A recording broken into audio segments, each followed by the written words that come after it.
Hi, welcome to this second part of the video dedicated to the new Skyzone Sky02S V+. I will focus more on the 3D solution. So here is the 3D transmitter with the two antenna attached, okay, and you have the pinout here displayed. So you have this 5-position cable, okay, ending with the proprietary connector, but it's very easy to clip it and to attach it. Okay, so from up to down you have the right video, the ground, the plus 5 volts out to power the camera, another ground and the video left. Here this is the 2-position connector where you can find the ground and the plus 5 volt provided by the voltage regulator. Okay, if you have yours or you want to directly connect to your main PDB of your flying machine, you can save probably close to we can give you the weight of the voltage regulator plus the cable. So you can save up to close to 6 grams. Okay, so it's an option if you need absolutely to save some weight. Okay, so you have to attach the connector like this, and on the bottom side of the video transmitter you have two tiny buttons to select independently the left and right video channel. Okay, also you can find a PWM connector if you want to control through your radio, for example, the video channel. It's an option. On the front part you have a small mic, so it's recording the sound also.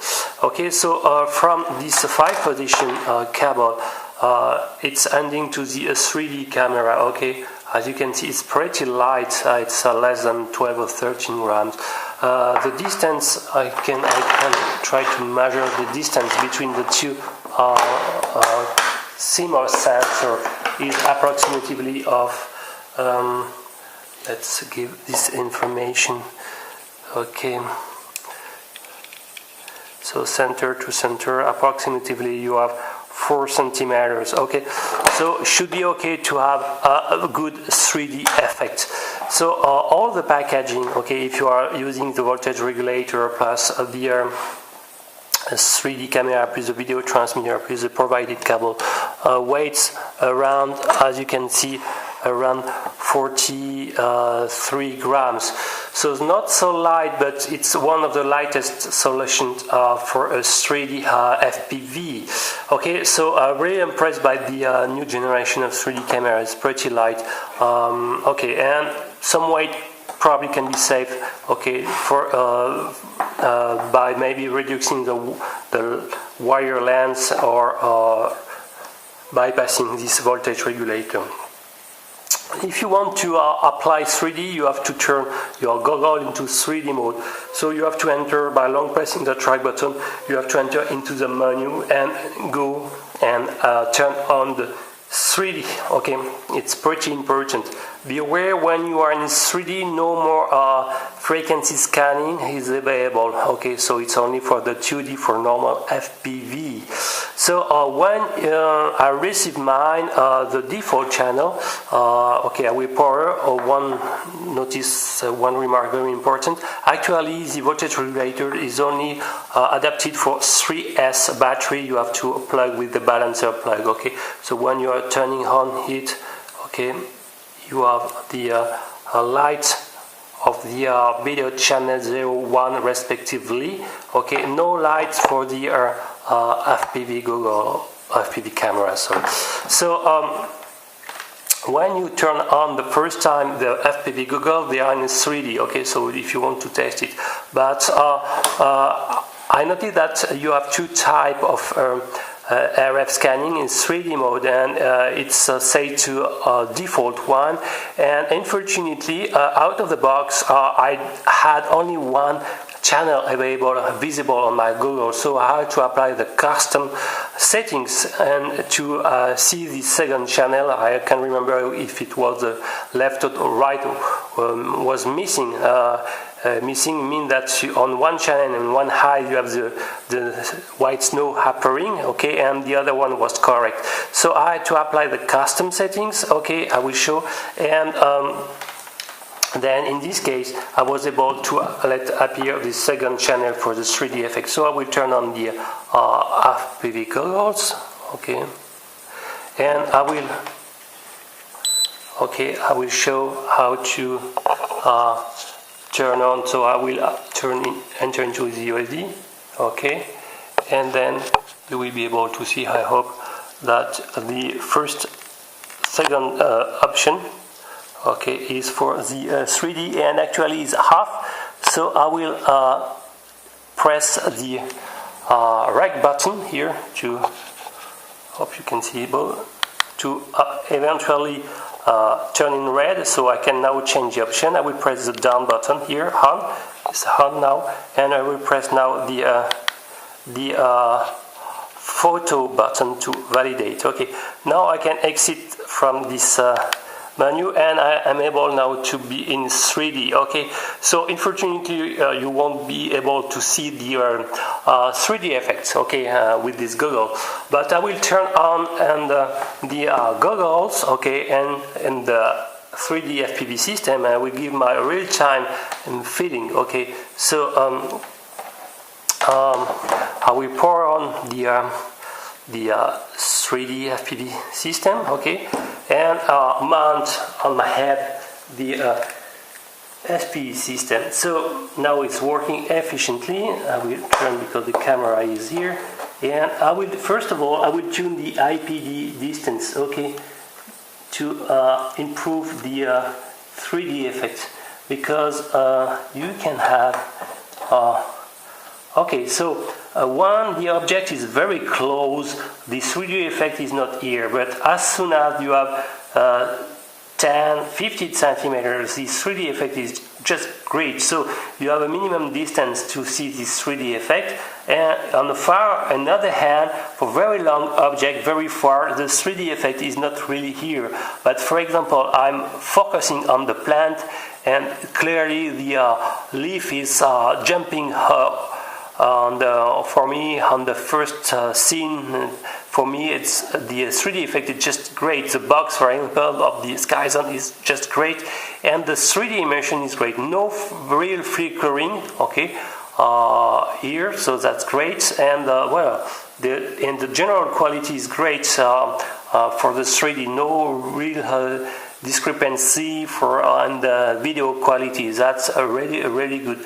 The 3D camera offer for each camera a field of view around 110 degrees, I will say, okay, or it's announced to be 120, but seems to be correct. And so very usable for FPV. So I'm not really impressed.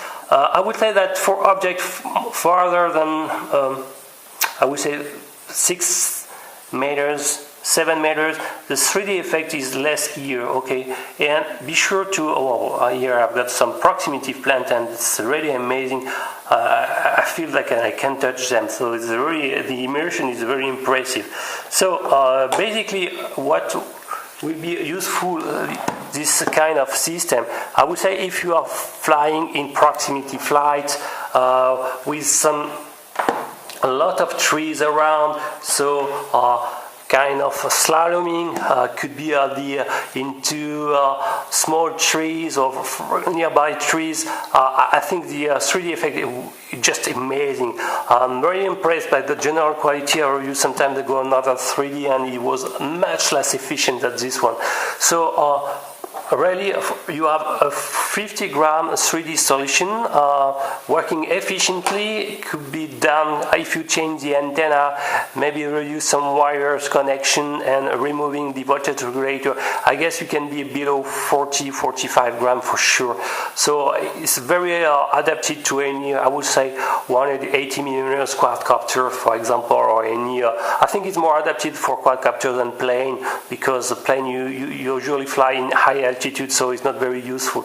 So from a small racer and slaloming around trees, it should be amazing. So the full packaging, well, of this goggle is just great. I really like, for example, to the frontal CMOS is very useful when you're landing or takeoff. Just press this button and you are switching between this frontal to the RF mode.